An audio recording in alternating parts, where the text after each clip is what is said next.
गाड़ी गिरती है। आप देख सकते हैं ऊपर किस तरह से जो रेलिंग है उसे तोड़ करके गाड़ी गिरी है।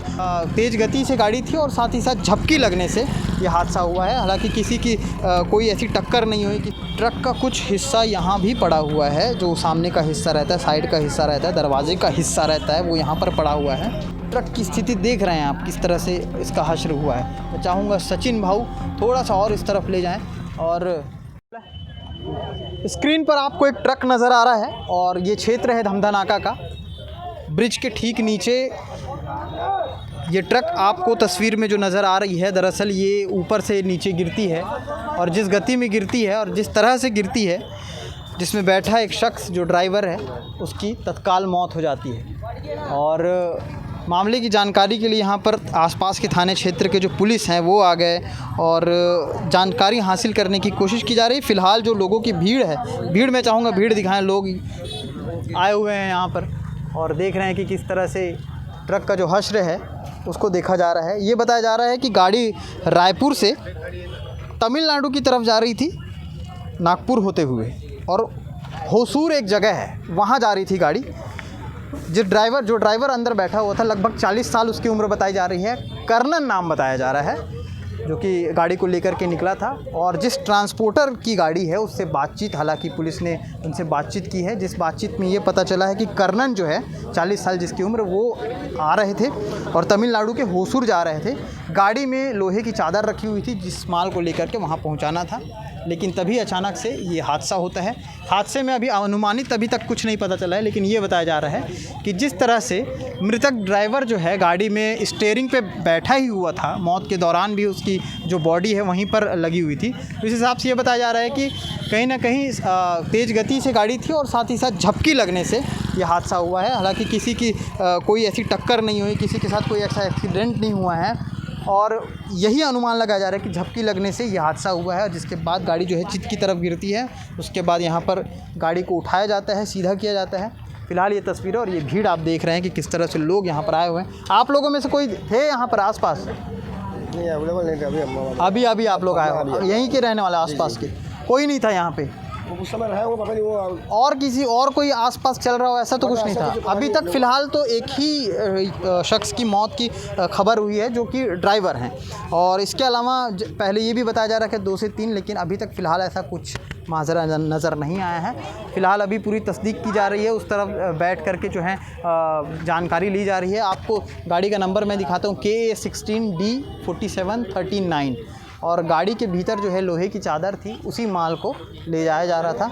अब देखिए कि किस तरह से गाड़ी जो है, ट्रक है, ट्रक की स्थिति देख रहे हैं आप किस तरह से इसका हश्र हुआ है। मैं चाहूँगा सचिन भाऊ थोड़ा सा और इस तरफ ले जाएं और ये ट्रक को चारों तरफ से हम दिखाने की आपको कोशिश कर रहे हैं। देख रहे हैं कि किस तरह से जो है ये गाड़ी जब ऊपर धमधा नाका ब्रिज से गिरती है।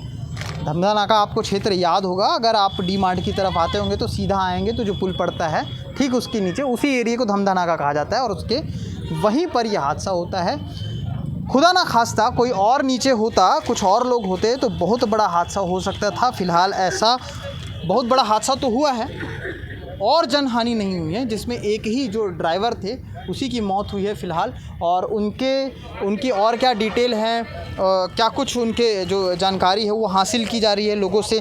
मतलब उनके जो कनेक्टिव जो रायपुर से भी जो लोकल यहाँ के ट्रांसपोर्ट हैं, क्योंकि जो बाहर के जो ट्रांसपोर्ट हैं उनके लोकल ट्रांसपोर्ट होते हैं, तो उनसे जानकारी ली जा रही है। जांचकर्ता जो आए हुए थे उन्होंने कहा है कि जो माल है उसकी सुरक्षा के लिए जो है लोकल ट्रांसपोर्टर जो हैं कुछ आदमियों को भेजे जो यहाँ पर जांच कर सकें उस माल की। फ़िलहाल ये देखिए तस्वीरें आपको, और मैं चाहूँगा सचिन ये ले चलें और किस तरह से एक तरफा बैंड हो गया है ट्रक, एक भारी भरकम ट्रक, हाँ, और पूरी तरह से बैंड हो गया है। और लोग जो हैं बाहर से आ रहे हैं देखने के लिए। ये सारी स्थितियां हैं, एक बड़ा हादसा, एक बड़ा मामला जो है सामने आया है। और क्षतिग्रस्त गाड़ी की तस्वीरें लगातार सचिन आपको दिखा रहे हैं। ऊपर मैं चाहूँगा ऊपर सचिन दिखा दें, ऊपर यहाँ से गाड़ी गिरती है, आप देख सकते हैं ऊपर किस तरह से जो रेलिंग है उसे तोड़ करके गाड़ी गिरी है। और जो चादर है, मैं चाहूँगा वो चादर भी दिखाएं, जो माल ले जाया जा रहा था लोहे का, वो दिखाएं सचिन। ये स्थितियाँ इस वक्त जो है निर्मित हुई हैं और अचानक से ये खबर आती है कि ऊपर से जो है ट्रक पलटी है। ये देखिए, ये वो माल है जो ट्रक में लेके जाया जा रहा था। ये वो लोहे की चादर है जिसकी तस्वीरें हम आपको दिखा रहे हैं, और ट्रक का कुछ हिस्सा यहाँ भी पड़ा हुआ है। जो सामने का हिस्सा रहता है, साइड का हिस्सा रहता है, दरवाजे का हिस्सा रहता है, वो यहाँ पर पड़ा हुआ है। जो प्रत्यक्षदर्शी हैं उन्होंने बताया है कि गाड़ी का जो ड्राइवर है वो स्टीयरिंग सीट पर ही था। इसीलिए बार बार ये अनुमान लगाया जा रहा है कि जो हश्र हुआ है ये झपकी लगने से हुआ है।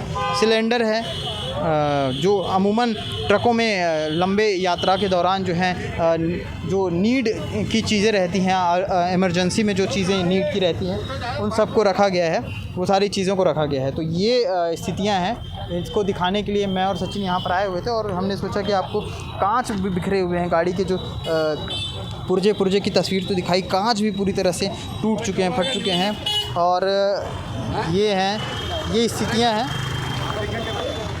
और ये सबसे बड़ी चीज़ ये है कि ये हादसा और भी बड़ा होता अगर यहाँ पर कोई भी शख्स आना जाना कर रहा होता, किसी की गाड़ी खड़ी होती, कोई यहाँ पर खड़ा होता इंतज़ार के लिए, क्योंकि अमूमन आने जाने वाले लोग यहाँ से आना जाना करते हैं। पीछे मार्केट भी लगता है, चूँकि आबादी वाला क्षेत्र है, लेकिन जिस तरफ गाड़ी गिरी है वो क्षेत्र आबादी से बचा हुआ था और वहाँ पर फ़िलहाल कोई नहीं थे, ऐसा बताया जा रहा है। आसपास के जो पान ठेले वाले थे उनसे भी बात करने की कोशिश किए थे हम, उन्होंने कहा कि हमें आवाज़ आई, लेकिन इतनी बड़ी घटना हुई है इस बारे में जानकारी नहीं हुई। यहाँ पर आने के बाद ही लोगों को पता चला। अमूमन जो लोग यहाँ पर आए हुए हैं वो कारीगर हैं, काम करने वाले हैं, जगह जगह मजदूरी करते हैं, वो लोग आ करके इस चीज़ को देख रहे हैं। तो ये फ़िलहाल की तस्वीरें हैं जिसको हमने सोचा कि आपको दिखाया जाए कि क्या कुछ हुआ है। आगे क्या कुछ अपडेट रहेगा उसको भी लगातार हम आपको दिखाते रहेंगे। देखते रहिए KP न्यूज़। शुक्रिया।